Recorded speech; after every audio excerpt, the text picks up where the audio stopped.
but who would believe that we've done those things? Nobody really owes you this experience. You know, nobody owes you a movie. Nobody owes you this. Yes, you're right. It's great, but nobody really owes you the opportunities. Because I've knocked on doors. I've come from Durban to Joburg just to knock on doors on production companies that I Googled when I was at home. What MTF did just brought me, especially when I was in the program, just took 1 year and compressed it into 10 years of experience. Now, does that justify someone taking a selfie video and saying that's a movie? Or is that just content? What's a filmmaker and what's a content maker? And then again, that's a bigger issue in this country. I'll just, yeah.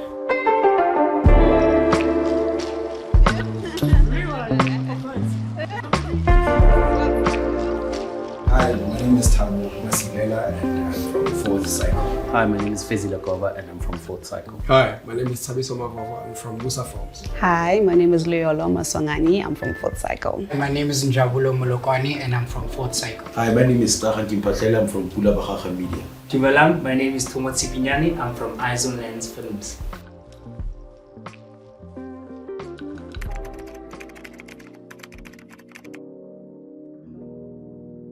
Agreed.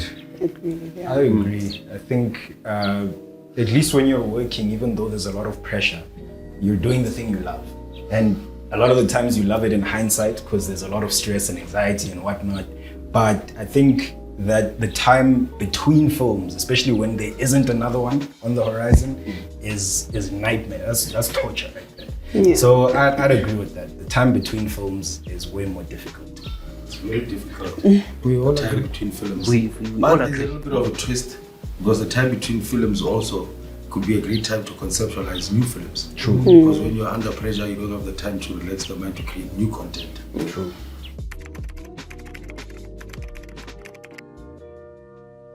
I would say maybe narratively, it would be difficult to structure it because, I mean, writing is kind of a technical thing. I'm not a writer, so maybe the writers can chime in, but I think when you think about having to hit all your technical beats, you know, in such a short period of time, making sure that there's like a concise story, but then it's now condensed to like, I don't know, like 20 minutes, 30 minutes. I think that's what like makes it difficult on a technical level. But obviously like shooting it would be way easier if, you know, you have like a proper story. So Also yeah. logistically though, Yeah. because with short films where you get like 4 days, 5 days, if you're really stretching it. So I think with feature films, the pressure comes from knowing you have a lot of time, and so you're pressurizing yourself to use it wisely. Whereas now if you're shooting 19 scenes a day, something we've done before, They still my money. where he has to pep talk everyone to get through the script. I'd say logistically and narratively, definitely short films are much more difficult, in my opinion. But it also depends on the story. So if your story is like, you know, linear, straight to the point, simple, so you get to the point quicker, and also you don't have to fill the page. You're writing the story at its core, you know. So whereas with made for TV or for feature length, there's times where you're like, now what is this guy going through? You know what I mean? So you sit. Yes, because you know what I mean? Because it's a feature length, and a feature length can be 28 minutes. You have to fill in the page, you know. So that then becomes difficult when now you're like, "Eesh, then what's next?" And then the cursor keeps doing like this, and the page is empty. But with the short form, you just. I think maybe golden rules like showing, don't tell. Because also the problem is when you try to fill it with too much dialogue.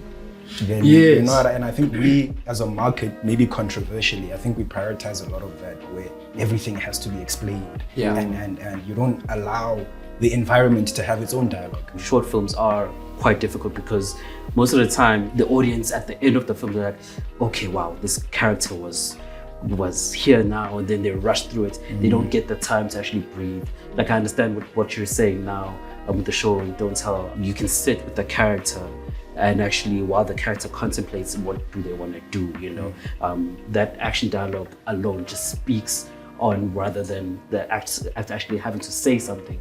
Whereas on short films, you know, everything can even come close to over-explaining themselves, you know. That's why sometimes the audience are like, damn, we really love this character, but oh my goodness, and we rush through, and feature films have that privilege of actually being able to be layered and actually having the time to actually develop, and sit with exactly. Whereas with short films, sometimes you actually have to remove some scenes, babies. Like, and that's a critical scene. But at the same time, we're trying to. This is when the show don't tell thing comes into play. If your short is futuristic, sci-fi, of course it's going to be more difficult to write and more difficult to make the producing side of things. But if your short is a slice of life, it's much more easier. Also, even the feature, if it's sci-fi, futuristic, all of those things, it's much harder to make because it requires a whole lot of stuff as opposed to slice of life kind of a movie. So I think it depends, not really a yes or no answer. Yeah, exactly. There's a middle ground there.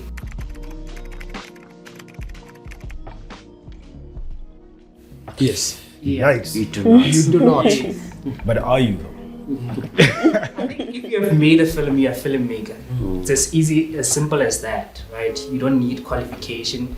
You don't need nobody to affirm you to say you are a filmmaker. You just need to recognize that you are. If you are a singer, by virtue of singing, you are a singer.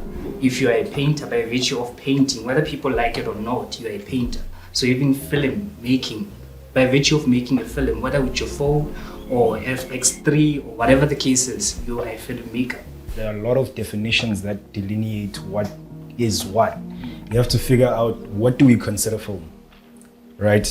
Especially if I'm just there are, horror movies where it's from the POV of a computer screen. But now, does that justify someone taking a selfie video and saying that's a movie?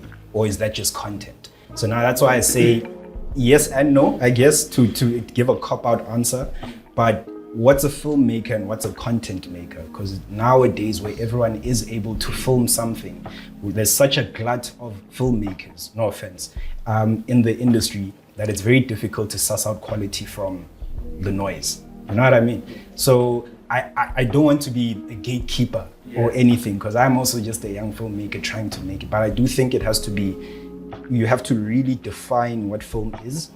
And then after that, ask yourself, are you a filmmaker? So you don't need anyone's permission, but if I'm being spiritual, then the universe, I guess. You need something, there has to be a standard, a barrier to entry, so that whoever is passionate enough or whoever's consistent enough, it has, you pass that, and then you can kind of get there. And I think as tough as that sounds, or tough love-y as that sounds, it does help regulate the industry so that we can also get better investment, because we're not competing with the influencer who's on screen, whereas the thespian who spent 3 years honing their craft, whether in school or self-taught, is at home hungry.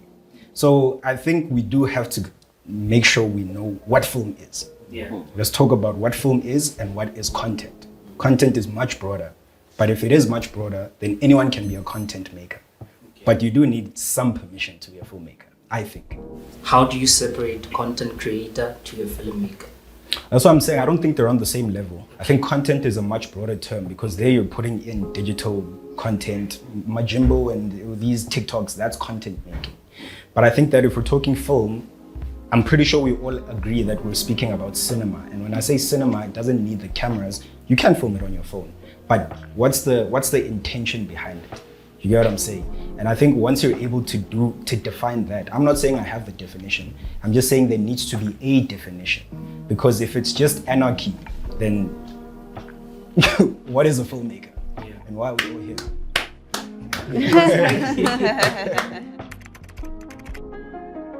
I once heard of this quote that said the measure to success is not necessarily how good you are at something, but how often you do it. And someone used the example of, I think, Michael Jordan.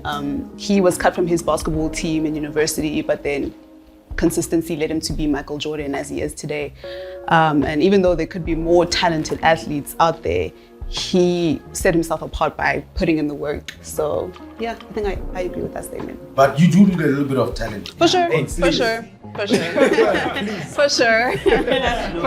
If we take our context and what MultiChoice has done by opening 2015 or 2012, opening Bioscopes, and doing Bioscopes was a consistency of improving your filmmaking skills or owning your craft in how you know what to do, what not to do on the next film before you even do a bigger project. But talent needs to come in at the end, because at the end of the day, that uniqueness that you add in there, we must understand this thing is a business, and at the end of the day it goes back to viewership, which viewership brings money inside. So you can be you can't just say you are writing and you're writing, but you don't have that talent of seeing that extra niche of bringing that spice inside. Otherwise you're just going to be another floating writer out there, and your work won't stand out. And what is the aim of filmmaking if you don't create masterpiece that can stay in and library? For sure. You hear it a lot in regards to, you just need a dash of talent. Sometimes you can even go to school like, I really want to do this. Like, I can't fly a plane, but I'd be very much interested in actually being a pilot one day, you know, as a second gig. Film is over there, the flying planes is somewhere there, you know. But Fourth airlines. Exactly. But the thing is, this is when consistency matters. There's so many talented people that have that entitlement, like, okay, I'm talented. You're not lazy. But exactly, you know. But if you don't have the consistency to actually build, like we used to shoot we call them 0.0 rand budgets in second year, you know, remember? And we were shooting those things, and we'd have agencies, top people in the agency like, interesting, nah, you know, but we don't know advertising like that, but we have a story to tell, you know, and then that's when you build consistency, and then so I feel like if you have the little bit of talent, fine, that goes somewhere, but if you have consistency, that definitely will take you to places that you could dream of.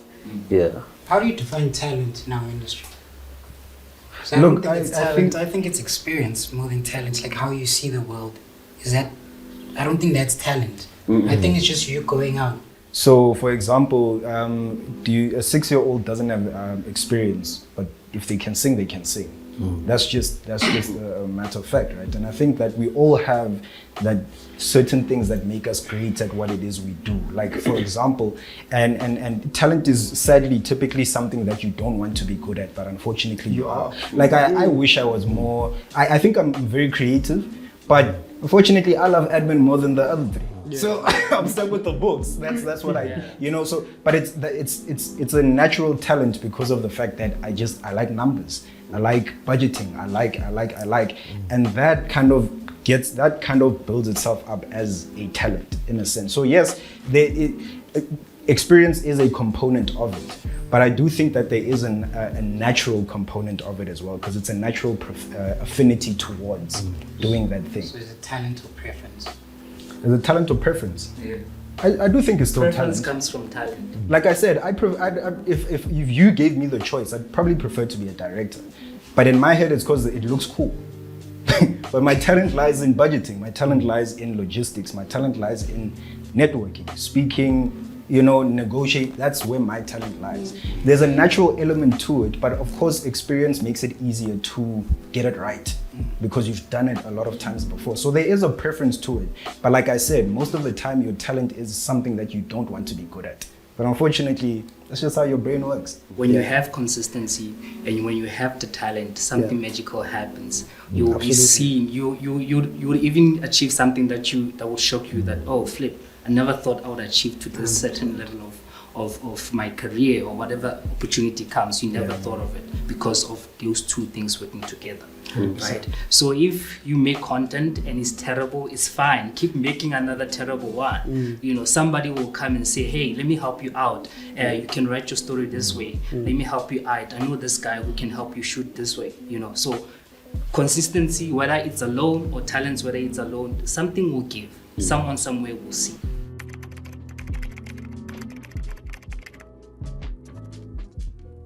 I think as a filmmaker, you have to, right? Whether the film festival is big or small, it's one of a way of networking and connecting and seeing new work from, especially in South Africa. Half the time we don't get to see other filmmakers because marketing budgets and all those things. So I think it's important to attend film festival and really just get to see other young upcoming filmmakers and the voices that they have and how you can collaborate with them.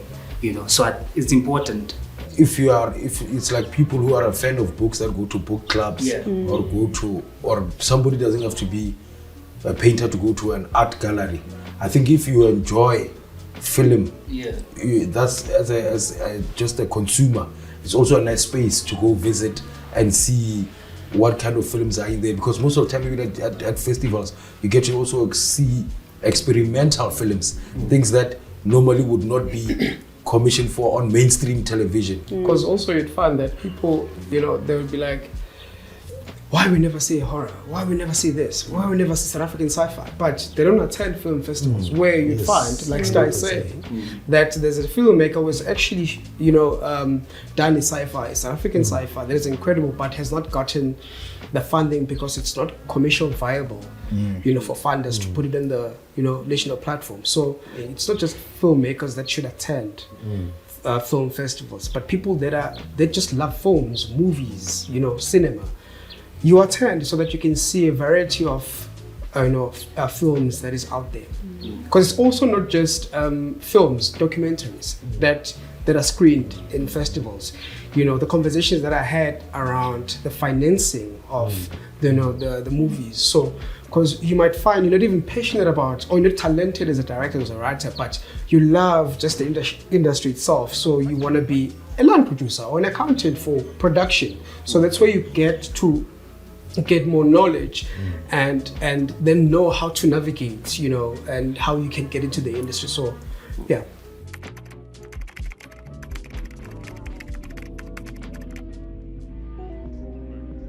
Most filmmakers in that case tend to upload their films, whether it's YouTube or there's also Vimeo, and then you circulate it. I think this is when obviously independent filmmakers need to build your audience. You have a following. If I have 10 people that can see what I've done, share it. That's how you the also significance of marketing. Exactly. So you don't depend primarily on the streamers and all those commercial companies, whereas there's actual YouTube, there's actual social media that can circulate the films. And then I've seen a couple of films now on Vimeo, really good films.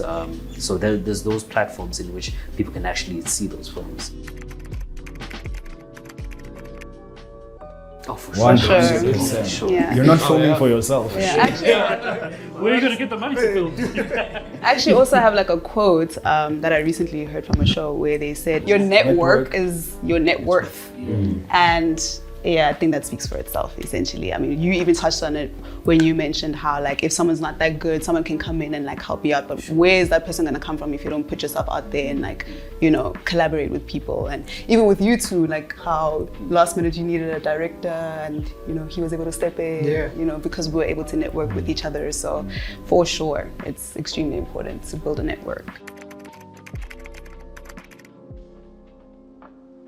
I feel like I would have still made it. Maybe now I would have not made it, but later on, I was still gonna make it because what MTF did just brought me, especially when I was in the program, just took 1 year and compressed it into 10 years of experience. And I'm referring to that in terms of how they exposed me to all these major sets and all these master classes that you're going through. I think it's a good system maybe for varsities in overall to adapt such a style for the children to come in, or maybe it's part of their 4th year something to happen. The belief that I would have made it through my talent, yes. Maybe not now, maybe still 10 years to come. But what it did was just reduced the time of doing the amount of work I've done in this duration compared to some of the stories we've heard of other great people that have done the work in a longer period of time. Just judging by my background and where I come from a small town in Durban, and just to get here from there was a mission on its own, and then after varsity, you all have those questions, what happens now? It's not easy knocking on doors, and the reason I'm saying this is that because I've knocked on doors, I've come from Durban to Joburg just to knock on doors on production companies that I Googled when I was at home before varsity.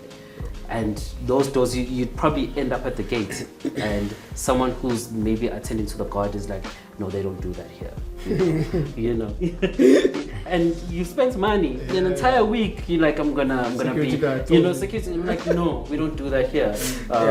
So this definitely opened up the door that I needed. So, for me, I genuinely do not think I would have made it if it wasn't for the MTF experience, because I come from an acting background. I studied acting at DUT, and but funny enough, I always loved film, and I even attended film festivals and moved to Joburg to pursue a career in film. And I did dabble in acting there and there, but my heart was in like behind the scenes, writing and directing. And I tried, you know, you write and it's just not hitting the spot. Yeah, you can tell a story, but you're just like, this is trash, you know. But with the program like MTF, you get to get people about parts, you know, who have an incredible amount of experience as writers to come and, you know, and talk and actually give you an advice, and, you know, but to even have that access, I would not have had that if it wasn't for this, you know, because I mean, I come from Mtwalu, you know, a small town in KZN, and like, okay, it's not the same. Come in under it. And yeah. But the point I'm making is that I genuinely would not have made it, even though I know you tried to make films, but knocking on doors is not the same. With this opportunity comes, you know, a lot of doors being open.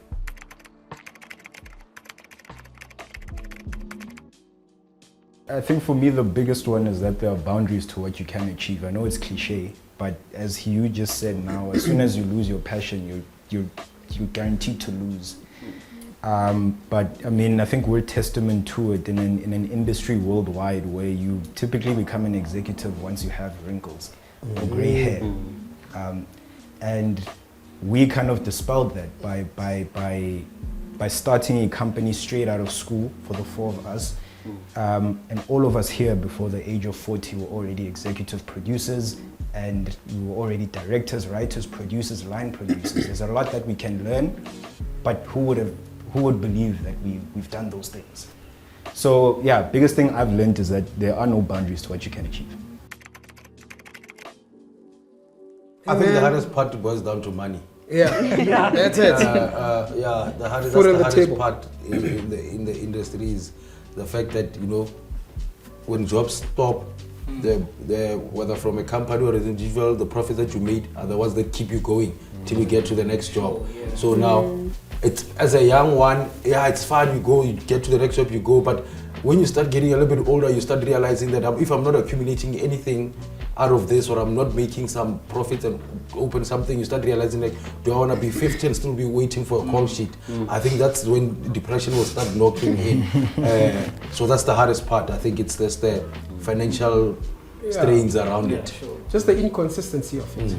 That you can't plan properly financially, you know? With your finances, you can't invest the way you would want to because of the inconsistency that it comes with. So it's just that. Yeah. And then again, that's a bigger issue in this country. I think with greater investment comes greater quality. I mean, the fact that if you think about some of the movies that we shoot, the things we have to budget for do put a strain on the budget. But if you have an initiative that helps you by taking a lot of those very key expenses out, there's a lot of reinvestment that goes into the movie. And I think our first extended cut film really did push the boundary in terms of how good we can make something look. And it's not because what we made before was horrible, it's just because we had a lot more money.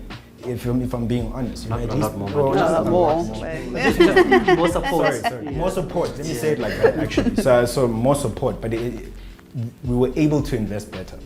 So that's what it showed me, is that with a lot more investment, you can expect greater quality. From the first time I got into Talent Factory, and now when I look back, and what the corporate people were coming and teaching us is that they did not lie on their slogan and tagline of Mnet Cares. That's what it reminded me, that you would not be there if it was Mnet. That slogan is a real slogan. In the beginning, when you were intense in there, you're like, it sounds like you're saying. But now when you look at it, this is all built up in that slogan of Mnet Cares.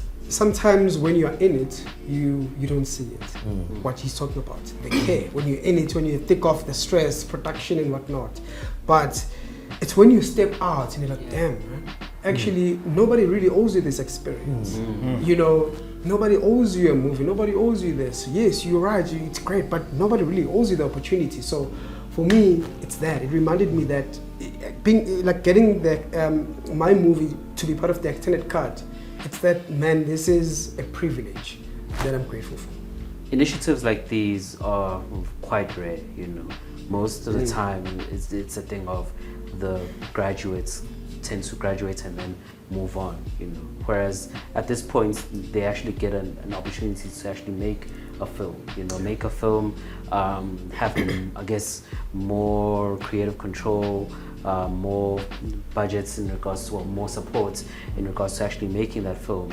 And just by that, you know, you're able to be like, okay, you didn't have to actually strain yourself in trying to knock on the doors again, you know.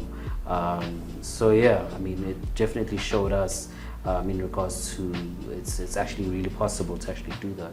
To Talent Factory. Talent Factory. It's so far. And extended cut.